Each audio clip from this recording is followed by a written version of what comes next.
Salom aziz do'stlar, kanalimizga xush kelibsiz. Bugun men siz bilan hayotiy muhim, har bir nafaqaxo'r va ularning oila a'zolarini bevosita qiziqtiradigan mavzuda suhbatlashmoqchiman. Agar siz nafaqaxo'r bo'lsangiz yoki oilangizda nafaqaxo'rlar bo'lsa, bu video siz uchun hayotiy muhim.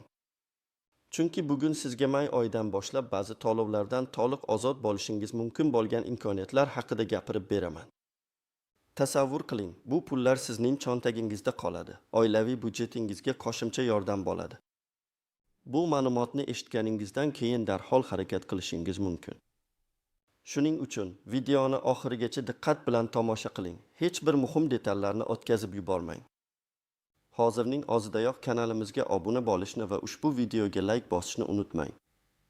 Bu biz uchun katta motivatsiya bo'ladi va ko'proq foydali ma'lumotlarni sizga yetkazishimizga yordam beradi. Keling, muammoning mohiyatiga chuqurroq kirib boraylik. Ilgari ko'pchilik nafaqaxo'rlar uchun kommunal to'lovlar, mol-mulk soligi, yer soligi kabi majburiy to'lovlar doimo og'irlik qilgan. Ko'plab bobo va buvilarimiz har oyda pensiya pullarini olgach, birinchi navbatda ana shu to'lovlar haqida o'ylashar edi. Bu ayniqsa yolg'iz yashovchi, oilasidan yordam ololmaydigan nafaqaxo'rlar uchun katta muammo edi. Ba'zi imtiyozlar mavjud bo'lsa-da, ularning qaysi biri kimga tegishli ekanligi, ulardan qanday foydalanish kerakligi haqida ma'lumot yetarli emas edi. Ko'pchilik o'zlarining huquqlari va imkoniyatlari haqida to'liq bilmasdan turib, barcha to'lovlarni o'z vaqtida to'lab kelgan. Bu esa ularning cheklangan pensiya daromadlariga qo'shimcha yuk bo'lib tushar edi.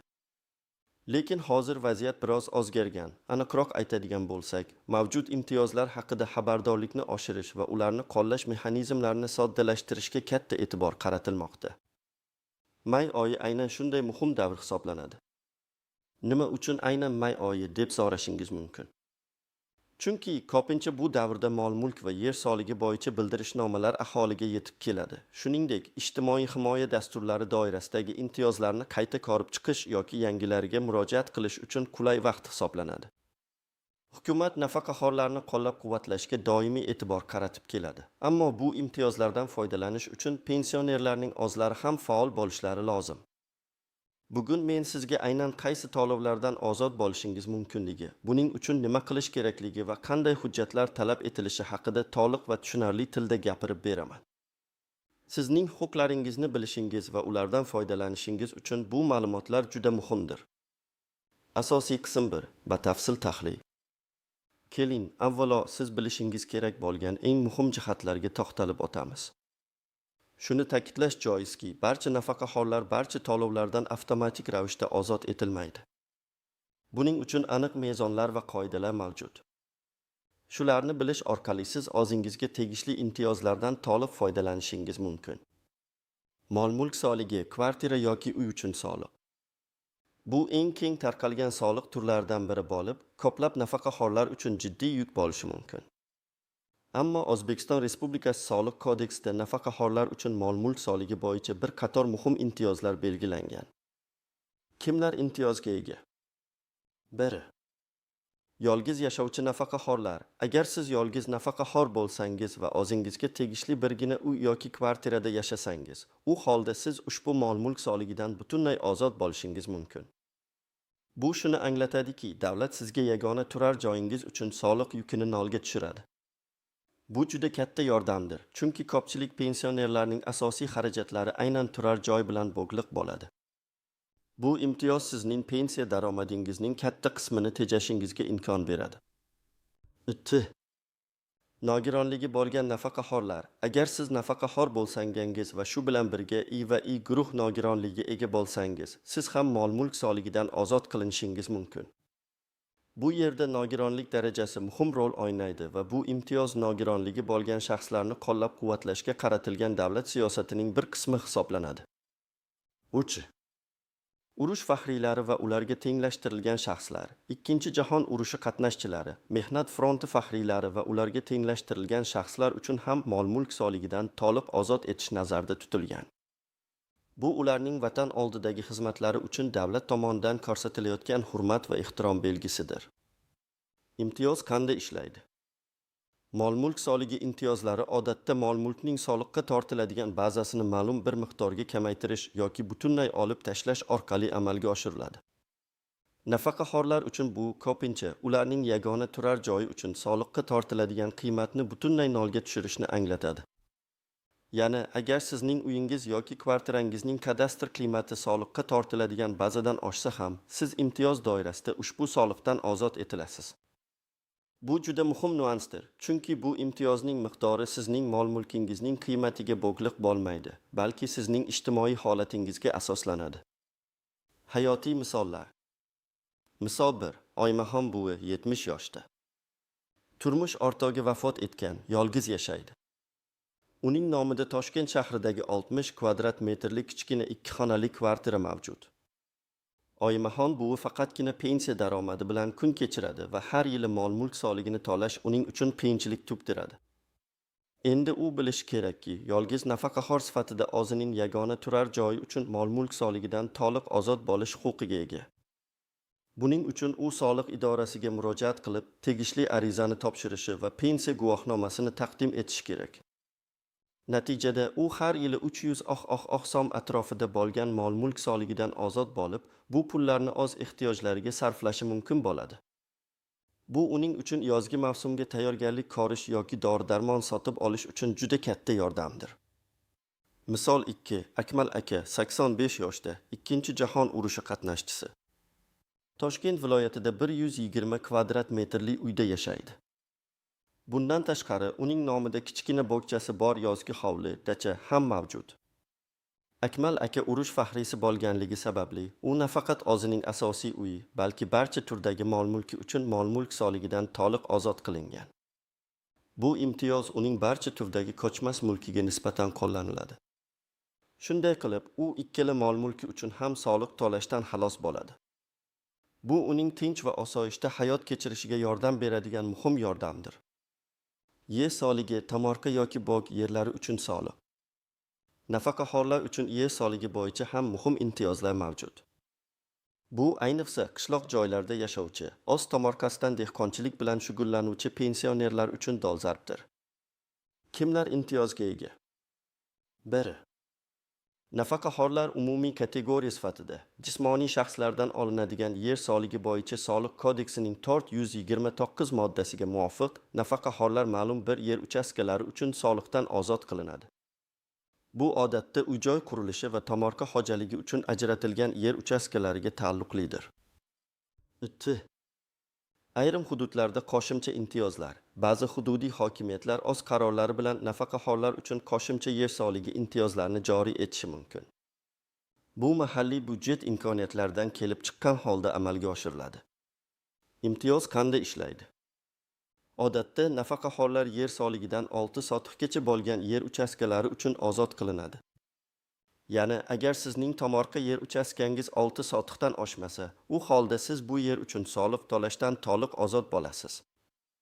Agar yer uchastkangizning maydoni 6 sotixdan oshsa, u holda soliq faqatgina ortiqcha qism uchun hisoblanadi. Bu mexanizm orqali davlat nafaqaxo'rlarning o'z tomorqalaridan foydalanishini rag'batlantiradi va ularga qo'shimcha daromad topish imkoniyatini beradi. Hayotiy misollar. Misol 3. Boboqul amaki 75 yoshda Farg'ona viloyatining qishloqlaridan birida yashaydi. Uning 8 sotixlik tomorqa yer uchastkasi bor, unda dehqonchilik bilan shug'ullanadi. Soliq kodeksiga ko'ra, u 6 sotix yer uchun yer soligidan ozod bo'ladi. Demak, u faqatgina 2 sotix 862 yer uchun yer soligini to'lash kerak. Agar u bu imtiyoz haqida bilmaganida, butun 8 sotix uchun soliq to'lab kelgan bo'lardi. Endi u soliq inspeksiyasiga murojaat qilib, ortiqcha to'langan soliqlarni qaytarib olishi yoki kelgusi to'lovlardan chegirib tashlashini so'rashi mumkin. Bu har yili uning cho'ntagida 100 so'mdan 200 so'mgacha pul qolishini anglatadi.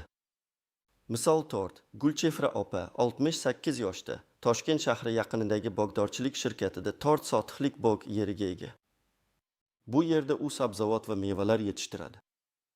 Uning yer uchastkasi 6 sotixdan kam bo'lganligi sababli Gulchehra opa yer soligidan butunlay ozod bo'ladi. Uning uchun bu har yili 50 oq so'm atrofidagi pulni tejash imkoniyatidir. Bu esa uning nafaqasiga sezilarli qo'shimcha bo'ladi. Kommunal to'lovlar, elektr energiyasi, gaz, suv chiqindi.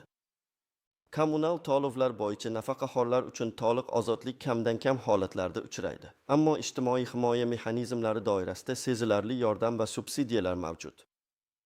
Bu yerda asosan kam ta'minlangan, yolg'iz yashovchi yoki nogironligi bo'lgan nafaqaxo'rlar uchun ko'mak ko'rsatiladi. Kimlar yordamga ega? 1. Kam ta'minlangan oilalar va yolg'iz nafaqaxo'rlar temir daftarga kiritilgan oilalar tarkibidagi nafaqaxo'rlar yoki kam ta'minlangan deb tan olingan yolg'iz yashovchi pensionerlar kommunal to'lovlar uchun subsidiya olishlari mumkin. Bu subsidiyalar davlat tomonidan qisman yoki to'liq qoplanishi mumkin.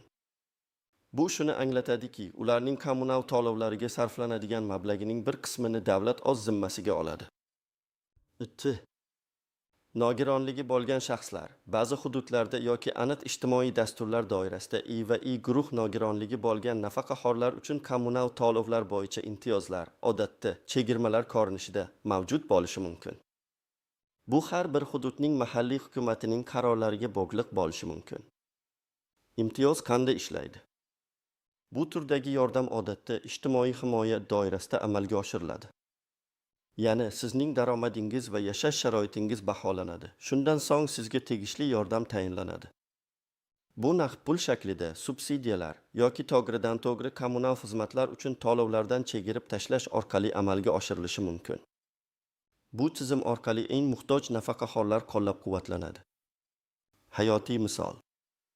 Misol 5. Mavluda opa 72 yoshda, eri vafot etgan. Farzandlari chet elda ishlashadi va opaga moddiy yordam bera olishmaydi. Uning pensiyasi o'rtacha bo'lsa-da, kommunal to'lovlar, ayniqsa isitish mavsumida, uning budjetiga katta bosim o'tkazadi. Mavluda opa mahalla fuqarolar yig'iniga murojaat qilib, kam ta'minlanganlik bo'yicha yordam so'rashi mumkin. Agar u kam ta'minlangan deb topilsa, uning kommunal to'lovlarining bir qismi davlat tomonidan qoplab beriladi. Masalan, uning elektr energiyasi yoki gaz uchun oyiga 150 oq so'm to'lovining 50 oq so'mi davlat tomonidan subsidiya qilinishi mumkin.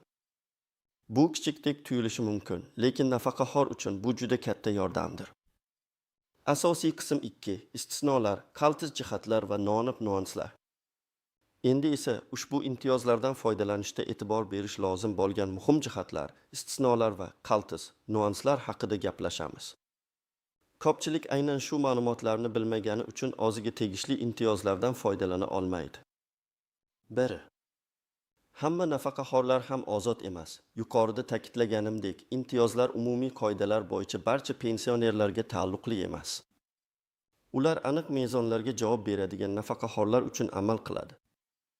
Misol uchun, agar siz nafaqaxo'r bo'lsangiz, lekin sizning nomingizda ikkita kvartira yoki bir nechta katta yer uchastkasi bo'lsa, imtiyoz faqat bitta turar joyingiz yoki standart maydondagi yer uchastkangizga nisbatan qo'llanilishi mumkin.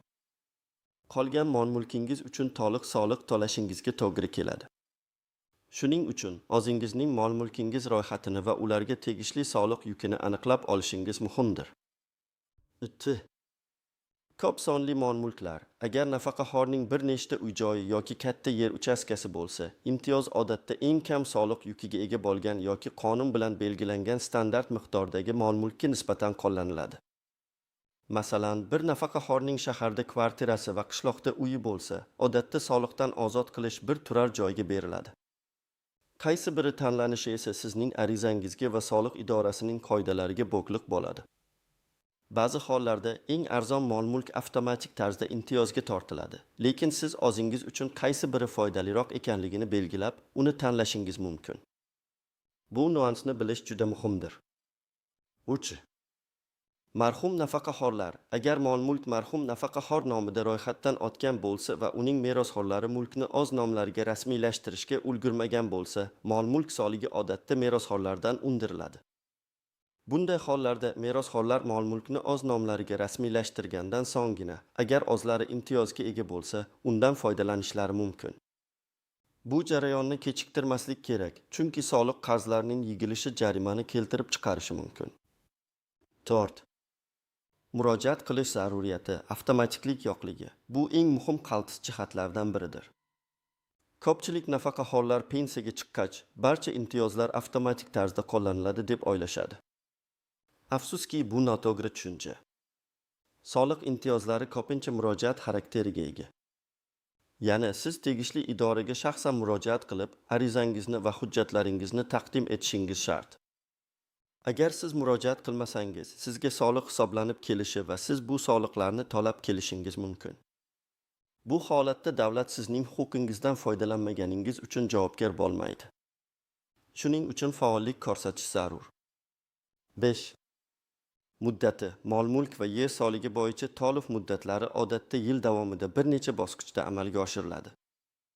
Masalan, soliq bildirishnomalari yilning birinchi yarmida kelishi mumkin, ammo to'lov muddatlari yil oxiriga qadar cho'zilishi mumkin. May oyi aynan shu bildirishnomalar kelishi va oz soliq yukini tushunish, imtiyozlarga murojaat qilish uchun qulay vaqt hisoblanadi. Agar siz imtiyozga ega bo'lish huquqiga ega bo'lsangiz, soliq idorasiga tegishli arizani imkon qadar tezroq topshirishingiz kerak. Odatda ariza yil boshidan hisoblab chiqilgan soliqqa nisbatan qo'llaniladi.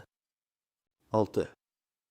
Pensiya yoki nogironlikni tasdiqlovchi hujjatlar. Imtiyozlardan foydalanish uchun pensiya guvohnomasi va, agar mavjud bo'lsa, nogironlik guvohnomasi asosiy hujjat hisoblanadi.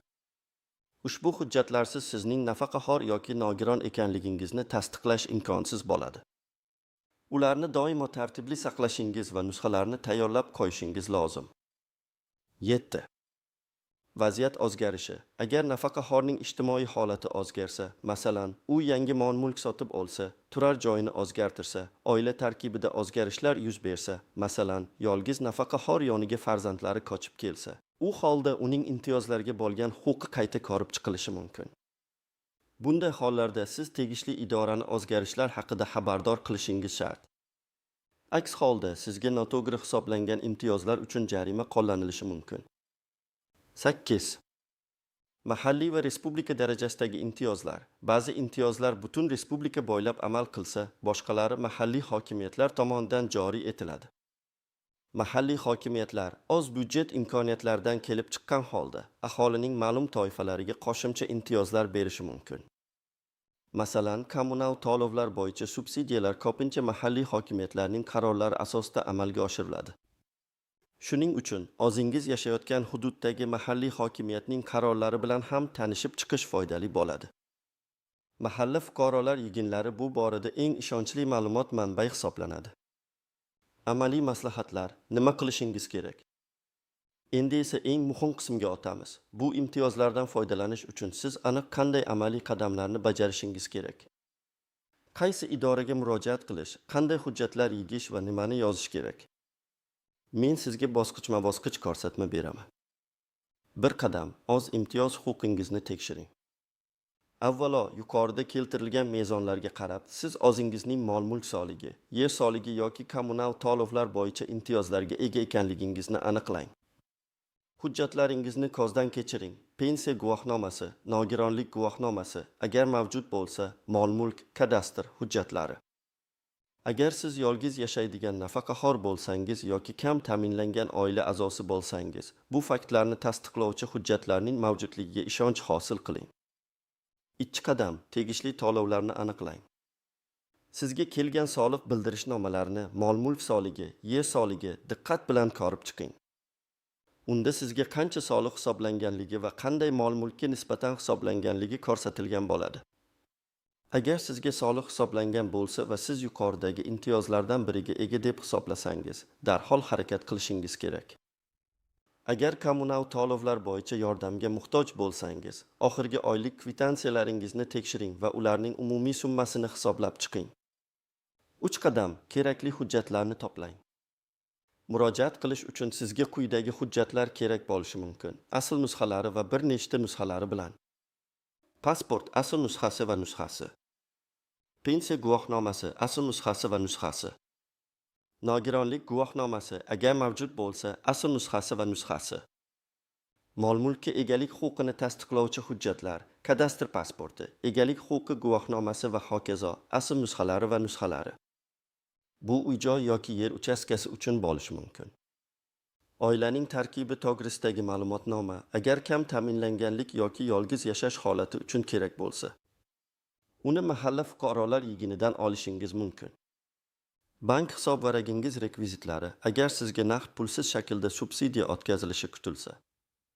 4 qadam qayerga murojaat qilish kerak? Sizga kerak bo'lgan imtiyoz turiga qarab murojaat qilish joyi farqlanadi. Mol-mulk soligi va yer soligi bo'yicha imtiyozlar uchun. Yashash joyingizdagi yoki mol-mulkingiz joylashgan hududdagi davlat soliq inspeksiyasiga (DISQ) murojaat qiling. U yerda sizga ariza blankasi berishadi va qanday to'ldirishni tushuntirishadi. Yagona interaktiv davlat xizmatlari portali Mi.gov.uz orqali ham onlayn tarzda murojaat qilishingiz mumkin. Bu ayniqsa yoshlarga yoki elektron xizmatlardan foydalanishni biladigan kishilarga qulaydir. Bu orqali siz uyda o'tirgan holda arizani to'ldirishingiz va hujjatlaringizni elektron shaklda yuklashingiz mumkin. Bu usul vaqtni tejaydi va navbatda turishdan xalos etadi. Kommunal to'lovlar bo'yicha subsidiyalar yoki ijtimoiy yordam uchun. Yashash joyingizdagi mahalla fuqarolar yig'iniga murojaat qiling. Mahalla faollari sizning holatingizni o'rganib chiqib, temir daftarga kiritish yoki boshqa ijtimoiy yordam turlarini olishda yordam berishadi. Ular sizga qaysi tashkilotga murojaat qilish kerakligini va qanday hujjatlar to'plash lozimligini ham tushuntirishadi.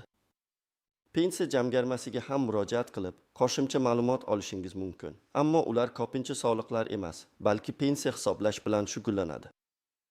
Shunga qaramay, ular sizni to'g'ri yo'naltirishlari mumkin. 5 qadam ariza yozish.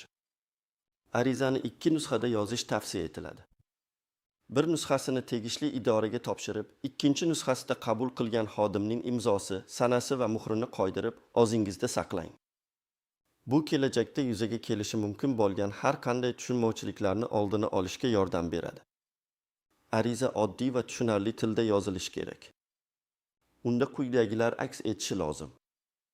Ariza beruvchining to'liq ismi, familiyasi, otasining ismi. Yashash manzili. Pasport seriyasi va raqami, kim tomonidan va qachon berilganligi. Pensiya guvohnomasining raqami va berilgan sanasi. Qaysi turdagi soliq yoki to'lovdan ozod etishni so'rayotganingizni aniq ko'rsatish. Masalan, mol-mulk soligidan ozod etishni so'rayman yoki yer soligidan imtiyoz berishingizni so'rayman. Ozod etishga asos bo'ladigan holatni qisqacha bayon etish. Masalan, men yolg'iz yashovchi nafaqaxo'rman yoki guruh nogironligi egaman. Ilovalar ro'yxati arizaga qaysi hujjatlarni ilova qilganingizni sanab o'ting. Sana va imzo. Misol tariqasida arizaning qisqa namunasi. Davlat soliq inspeksiyasi boshligiga. Hududingiz nomi. Fuqaro Olimova Gulbahor Ormonovnadan. Yashash manzili Samarqand shahri, Xurshid ko'chasi, 15 uy. Pasport A1234567 yanvar 1-2000.